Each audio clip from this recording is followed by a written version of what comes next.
Hello, everybody. Thank you so much for joining me today, and happy Monday. Yesterday on Sunday was the Super Bowl. And here in the States, we love the Super Bowl because it's the greatest celebration of consumerism, but it's also sometimes a really good game.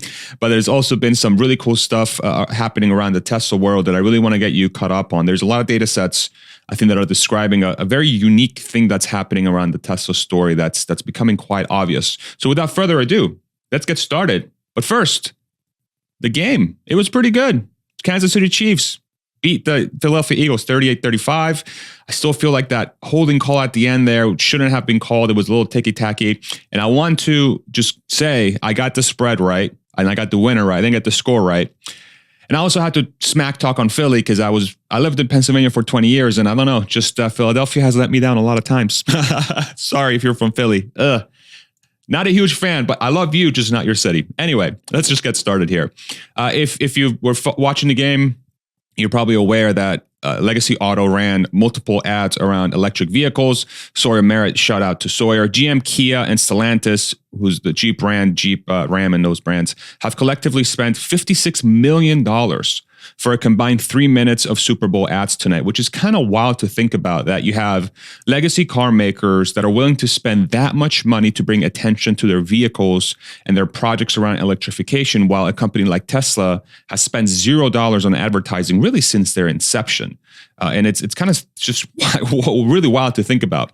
My favorite of the four was the premature electrification ad from Ram, to be completely honest. However, there's a little bit of irony here that I really want to get you caught up on. So this is what the Ram pickup truck looks like. Actually, it doesn't look too bad. It's a cool looking car. But here's the very interesting thing that's at the top here. And I'm going to sort of zoom in into it so you can read it with me. Our next generation lineup is starting to take shape, and you can be among the first to experience it. Learn more about our ambition to define the future of electric vehicles and discover the game-changing first ever Ram electric truck, the Ram 1500 REV, coming in Q4 of 2024. So I find it very interesting that Ram would put an ad out about premature electrification. Again, pretty funny, but you put a commercial out where you're not going to have your car ready in 2 years. Ironic, a little bit. Shout out to Ram. I think you guys are doing the right thing, but it's funny. That's sort of part of the story. There was also some ads that were run locally. These weren't national ads. These were run in certain places in the United States. Us here in the Austin area, we got this ad. And this is from Dan O'Dowd. If you're not familiar with him, he is somebody who has a competing software to Tesla's full self-driving and is also running this campaign called the Dawn Project. And there are a lot of different things happening here with this story where there's this individual that's really pushing this narrative that Tesla full self-driving is unsafe. And that was aired during the Super Bowl. And Dan O'Dowd himself put out a tweet highlighting just how this ad was going to air, and they want to highlight just how dangerous, quote unquote, full self-driving is. And I found it a little bit amusing that his tweet on Twitter was actually given a little bit of context from community notes to make the reader aware that it's something that people should be looking out for. And I actually found it helpful, so I rated it as helpful on the community notes, highlighting things such as Dan O'Dowd owns a competing company that writes self-driving software. Green Hills, Dan's previous attempt to show full self-driving will run down a child was debunked, and there is a link to the article there as well. Another user performed a test and it worked as expected, and there's a link there to that article as well. Tesla's FSD has over 55 million miles driven without any reported injuries. And so again, this is a very interesting thing that's developing here, that there was a lot of ad time being given to Legacy Auto to show off their competitors. And then you also have an individual here who's directly attacking Tesla, making claims that Tesla's full self-driving is unsafe. What I like to highlight is that in every single one of those videos from the car, this little area on the screen has a little chat box that's warning the driver that something is not functioning correctly, usually about the software. And so I found this to be very odd to see as a Tesla driver when they're showcasing the full self-driving capability, when there's a clear warning here that something is awry. So I don't know, man. I feel like there's something going on in these videos. I'm not going to make a claim one way or another, but it seems shady to me. But again, time was given to this ad on the Super Bowl, and Dan O'Dowd used his own money to run this ad during the Super Bowl to attack Tesla directly. And I made a tweet around this ad. I said, Tesla FSD commercial, Elon Musk is trying to kill you with a self-driving car. Viewer, wait, Tesla has a car that can drive itself already? Right? And so the thought process here is that there's not a lot of awareness around the Tesla vehicles still in the United States. And as people come out and just drive these ads in these very like large audiences that are going to be watching this game, it seems like it creates more awareness, more positive awareness than I think the original person is intending. And Elon replied to the tweet and said, exactly, this will greatly increase public awareness that a Tesla can drive itself supervised for now. And so I feel like a lot of these things are having the opposite effect. And we'll look at some data that's going to highlight this. If you're enjoying this content so far, I would love it if you throw me a like. It helps the YouTube algorithm show this to more people. Thank you so much. Real quick, I do want to highlight that Elon Musk was at the game. Sawyer again. Elon Musk at the Super Bowl with Rupert Murdoch. His son, James Murdoch, is on the board of Tesla. Rupert Murdoch owns Fox. And his son is on the board. And they showed Elon for about 5 to 10 seconds here. Elon, bro, come on. I thought that was your date to the Super Bowl. What the heck? Just kidding. But anyway, he was shown there for 10 seconds. And if we look at the trends here for what happened with while during the game, around the time that this sort of clip was shown, the search terms for Elon Musk in Google spiked, peaked like crazy around that time. So there was a lot of attention given to Elon Musk being on the screen during the Super Bowl. Again, 100 million people globally are watching this thing. A lot of Americans love the Super Bowl. If you look at it by a region perspective, for some reason, Utah just loves searching for Elon Musk. And then you have Wyoming, Idaho, and so on. But there's a lot of interest around it.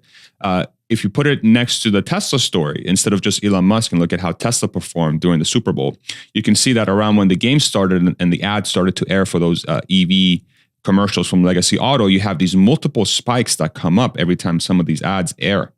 And again, Tesla had 0 ads during the Super Bowl, and they had 0 effort to try to put their name out there.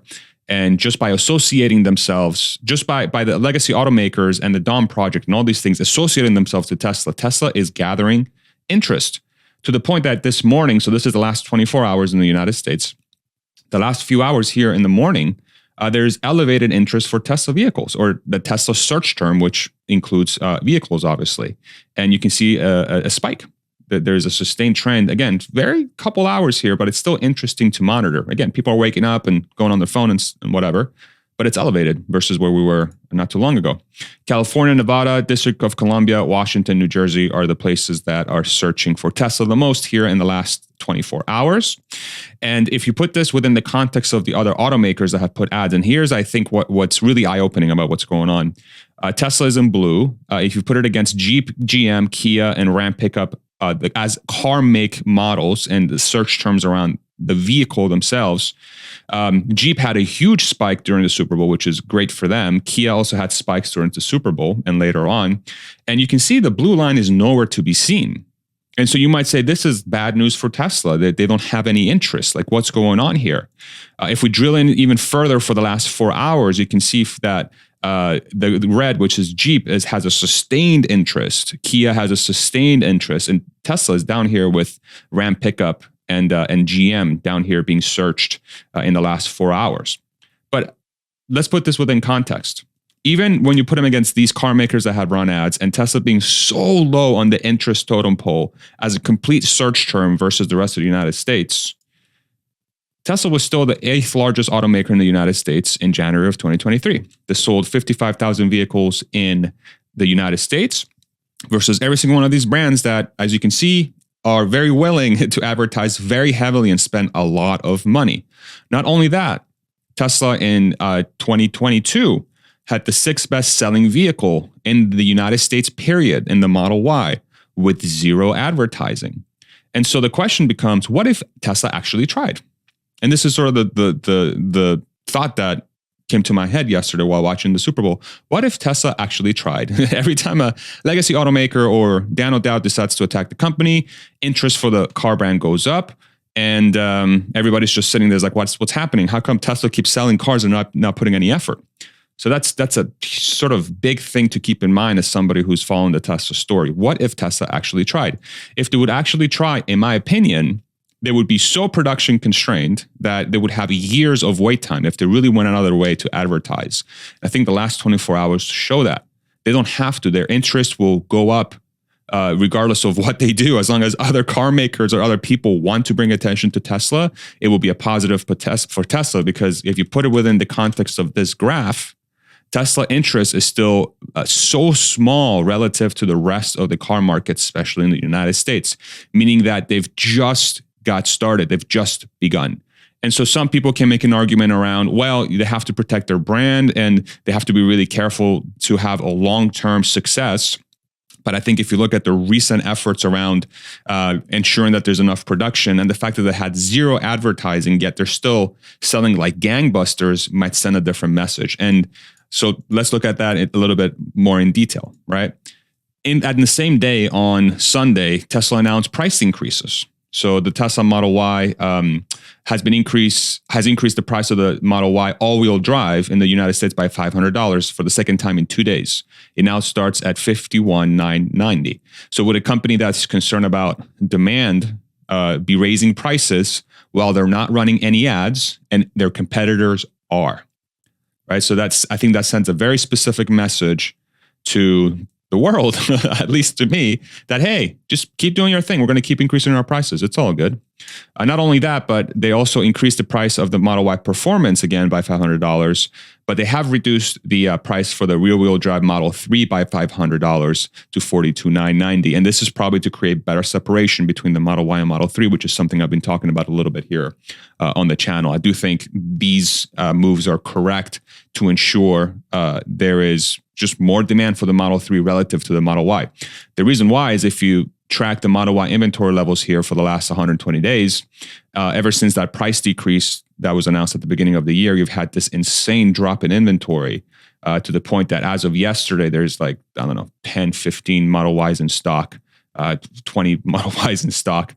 Again, after the Super Bowl, where they did zero ads and the rest of their competitors came out in full force, showcasing theirs, and you had a person attacking their software directly. Yet the Model Y, after multiple price increases, is still extremely difficult to get in inventory. There's essentially a wait time for you to get the Model Y. Zero advertising. The Model 3 is experiencing a very similar thing since the price decrease. It's at better inventory levels. It's around 250 units on hand, but these are single day digit supply on hand versus the rest of the auto industry average, which is about 60 or more days on hand, especially for new vehicles right now. And so again, the Tesla product line is in phenomenally good shape in the United States with zero effort around advertising, and everybody else is going so hard to push their narrative and their rhetoric around what they have. So to me, my biggest takeaway from the last 24 hours is that there's an obvious leader. There's an obvious leader in not just electrification, but I would argue in automotive period in the United States. And I think that the type of sort of dynamic that you're entering now is Tesla is now at the front. They have pricing power to dictate what the rest of the auto market should do from a pricing perspective. And we've seen this happen since they did their price decrease. You have competitors from a legacy auto perspective. Bless you to my wife. Not sure if you heard her sneeze in the background. You have the legacy automakers truly going hardcore into electric vehicles, even though in a case like a Ram, they won't unveil theirs or really bring theirs to the public until 2 years from now. Q4 of 2024 is about 2 years from where we are now. You have people like Dan O'Dowd attacking Tesla directly about their software and doing so in what I believe is a shady manner, directly at Tesla. And Tesla's they're just taking it. They're just allowing it to happen because I think they understand that their penetration is so low still to the market that any attention they get at the current time will allow them to continue to sell the cars. And so the question becomes, how long will this last for? Does Tesla have to get defensive at any point? And is this the proper strategy to take as they go into the compact car segment and the pickup truck as well? And that's where I would love to hear your opinions. So if you have a thought about that, drop a comment below. Let us know where your head is at, how you're thinking about this story going forward. What was your reaction around the Super Bowl ads yesterday and whatever else is on your mind? I really do think we're entering this period in 2023 where Tesla's at pole position. They're in the front, not just from an EV perspective, but I really do think as an automaker, because it's very likely they'll have the best-selling car period in the United States in 2023 if production holds up. But I do really appreciate you for sticking around. I hope this video was informative and helpful. If you want to watch more videos from me, feel free to subscribe and hit the bell button for notifications anytime I publish a video. If you want to support the channel by becoming a patron or signing up through YouTube, I have a link for that in my description below. You can also click on join right below this video. This will give you access to some perks as well as access to our private Discord, where I have an awesome growing community where we discuss these topics and anything else that's going to shape the future. If you do that, I would highly appreciate it.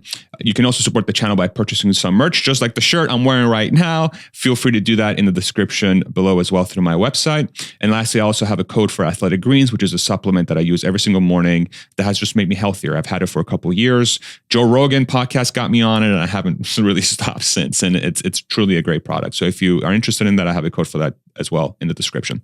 Thank you so much for watching. We'll see you in the next one, everybody. Take it easy. Bye-bye.